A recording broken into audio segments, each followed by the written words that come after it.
almost 3 years later to the day that we first met in that coffee shop on our Bumble date. I never thought that a stranger who lived in Hanover, Pennsylvania would become my favorite companion, my best friend, and my dearest love. We've been through a lot together in these 3 years.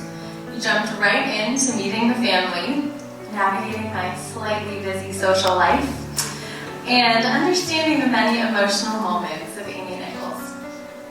You were and you are steady. You never wavered. You stayed by my side, and you proved to me time and time again that I could trust you. One of the first things I loved about you was your servant heart. You love Jesus, and you seek to imitate the way in which he serves those around him. You put aside your own needs. Prometo amarte por el resto de mi vida, con todo mi corazón. Te amo. Just based on the chart. I remember. Hold on.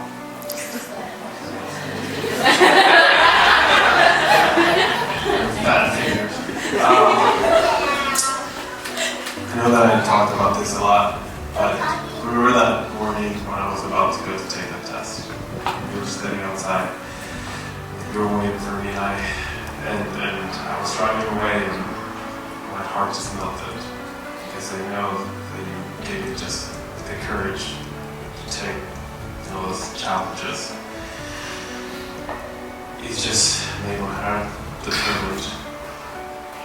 I know that day again that my entire family was looking for.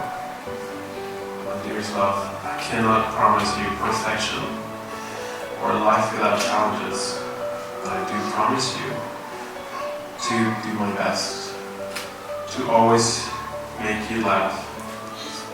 That's easy for me.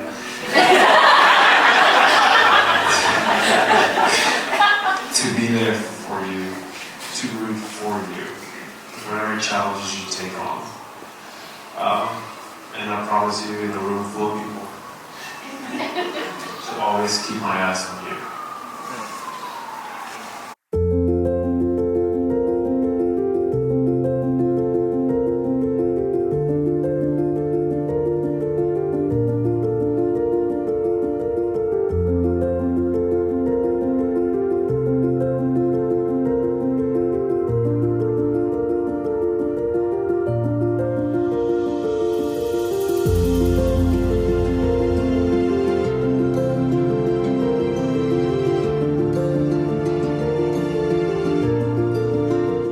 Just everybody that's had a part in their life, and I really appreciate every one of you for being here.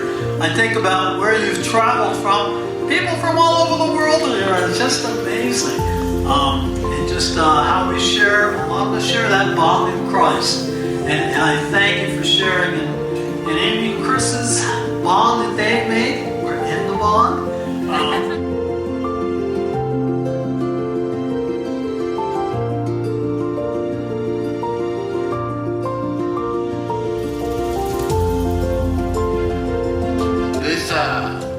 The Spanish part. Well, welcome everybody. Thank you for being here. This is my son Chris. We welcome Amy to be a part of the Villeda family. I pray God they have a little son, you know.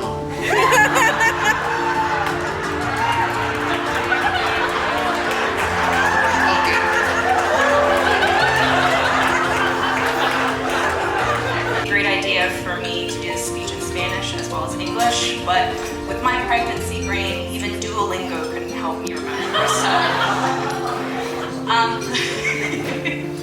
I'm a transplant from Northeast PA, and I moved to Hanover in 2019. I always had a passion for CrossFit, so I joined a local gym to make new friends. Chris was the first person at the gym to make me feel comfortable in a new place that's super intimidating. Right, Bachelor Crew? Yeah. That was 5 years ago, and ever since, Chris has been a wonderful and supportive friend to me. When Chris met Amy, I saw how happy he was talking about her. Seeing his face light up when he mentioned her made my heart melt. Now, Chris, you said I have free range to say anything. Right? I distinctly remember him telling me about his first date. They met at a coffee shop, talking for hours and getting to know each other. They lost track of time, and the shop closed for the day. Apparently, Chris was so mesmerized by Amy that he forgot to use the restroom. He hopped into his car, hoping to find some place on the way home, but nothing was open. Anyways, the date ended with Chris not finding a bathroom, and you can guess what happened in his car. Certainly a memorable and slightly traumatizing first date.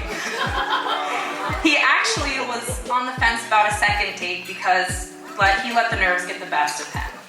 But the way he talked about Amy, I knew she was the one for him.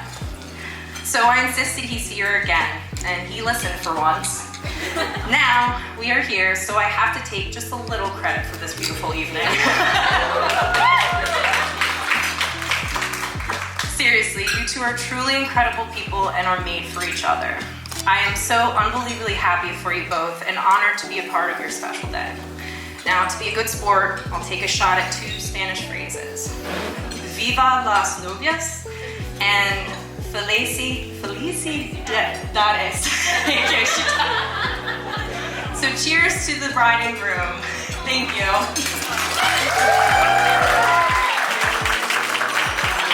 All right, let's give Olivia a big round of applause, ladies and gentlemen.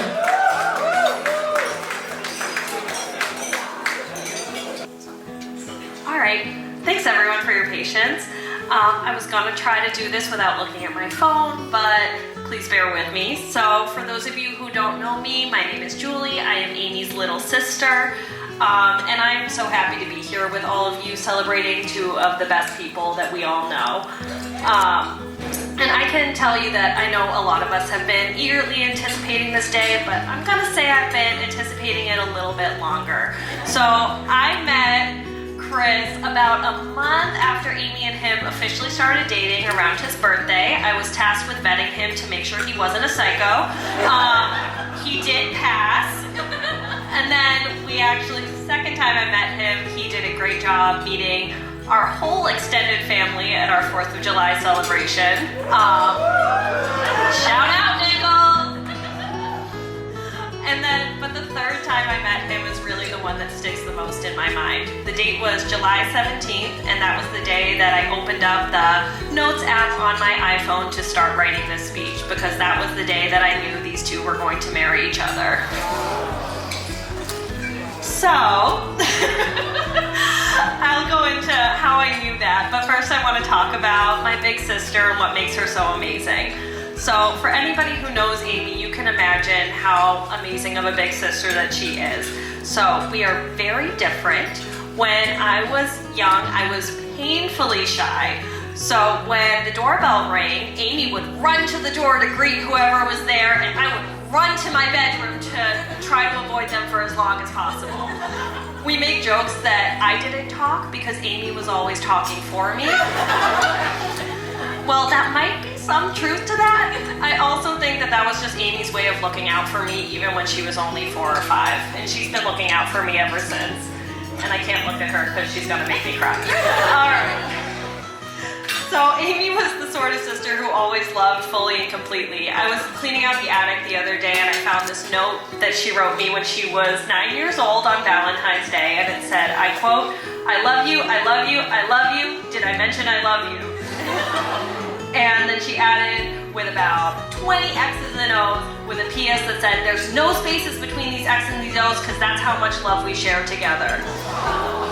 And that really is true. So we could never even stay mad at each other for long. We might fight, and then it would be tops 30 minutes, and then we would be at the other door, one's other door, and apologizing and saying like, "I'm sorry," and the other one would be like, "I'm sorry too."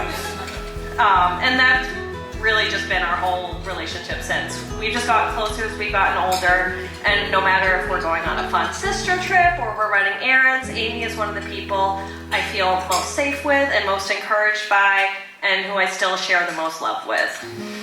So, So, Chris had some pretty big expectations placed on him. So, I heard about him very briefly from Amy that she met this guy on Bumble who didn't seem totally horrible. However, she was going away for 2 weeks to Tijuana, so they probably weren't going to end up going on a date. She was like, this guy said that he would still like to go on a date with her afterwards, and I thought, okay, so this guy is a really good guy waiting around for her 2 weeks, or he's a total weirdo. I've known Chris for 3 years, and I can say both things are true. Anybody who has ever been friends with Chris on Instagram and received Instagram Reels knows what I'm talking about. But he really is a really stand-up guy. He fit into our family right away, and he does feel like the big brother I never had. He's never been anything less than kind and supportive. But more importantly, he loves Amy in all the ways she really deserves to be loved. She's so much more than just an optimistic and friendly person, and Chris sees that. He sees that she cares so deeply and truly about people and the things that she cares about, and that she really gives herself fully and completely to everything she does. And just hearing the way that Chris talked about her and how he treated her on that random afternoon in July 17th when we were just playing games and talking, that's how I knew they were going to be together, and that's why I'm so glad that we are here 972 days later. So I do have some closing thought for both of you. So Amy, some people wait their whole lives to find someone who loves them unconditionally and who they can be totally and unapologetically themselves around. Someone who they never get tired of talking to and who they never run out of things to laugh about. And I'm so glad and blessed that I've never had to live a day in this world without mine. And Chris, I'm going to quote one of me and Amy's favorite shows, Parks and Rec. So this quote comes from when Leslie Knope is saying goodbye to her friend Ann Perkins and her partner, who is also named Chris. And I'm just going to replace Amy's name with Ann's, and it really fits perfectly. So Chris, I just want you to know I used to think there was nobody in the world who was good enough for Amy Nichols. And I still think that. But if there is no one actually good enough for her, you're pretty darn close. So, I love you both with a million X's and O's with no spaces in between. I would ask everyone to raise your glasses to the bride and groom. Hello. It's my turn now. No, I just wanted to interrupt some of we were talking.